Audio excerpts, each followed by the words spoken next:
Oh boy, the X-Men have some serious problems this time. It's not just the death of the Professor. This game has been universally panned by critics, written off as a sloppy and mindless mess of a game that only avoids being a complete catastrophe thanks to its license.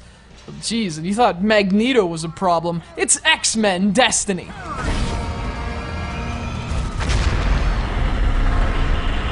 Released about a month ago for the Nintendo Wii, Xbox 360, and PlayStation 3, this game sounds interesting on paper. X-Men Destiny was developed by Silicon Knights, same company that GameCube owners came to appreciate thanks to little games called Eternal Darkness and The Twin Snakes. You put them at the helm of an X-Men game with an interesting story, and you might expect good things.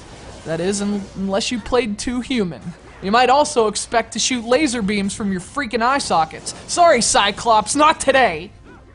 There's just no way around it. X-Men Destiny is just a mediocre video game. It's a standard 3D beat-em-up built around standard gameplay and standard level design. You could replace standard with boring and the criticism would still be accurate. There's nothing here worth exploring unless you're a seriously devout X-Men fan, and even then, you should just save your money for the comics.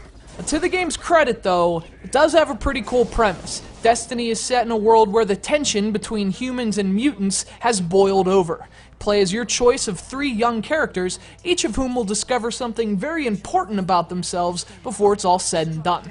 You learn, again, that Xavier is dead. The X-Men and their rival Brotherhood are the 2 mutant factions, and early on you have to make a choice about who you're going to fight with. I like this too, at least in theory. You're interacting with mutants who are going to react to you based on which group you're loyal to. So add that to being a youngster in a post-Xavier world, and Destiny seems to have a great premise.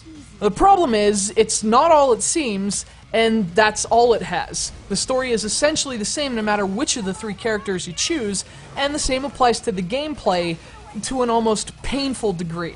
I think I pressed 2 buttons in rapid succession literally the entire time, and at no point was I having fun doing so. Oh no, more purifiers are flooding in.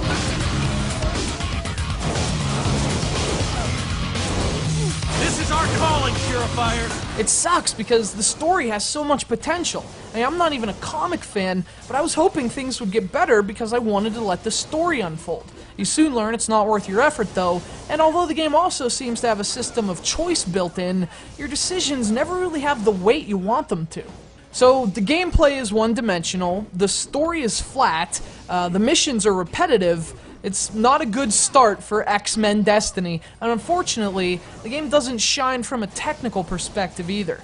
Frame rate is really choppy, and the environments consist of the blurry choice between gray, brown, and grayer.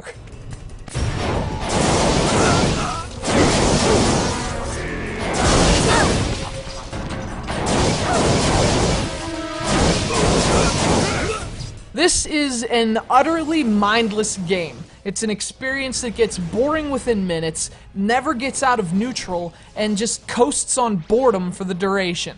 X-Men Destiny does have some cool superhero ideas, but its execution is anything but super.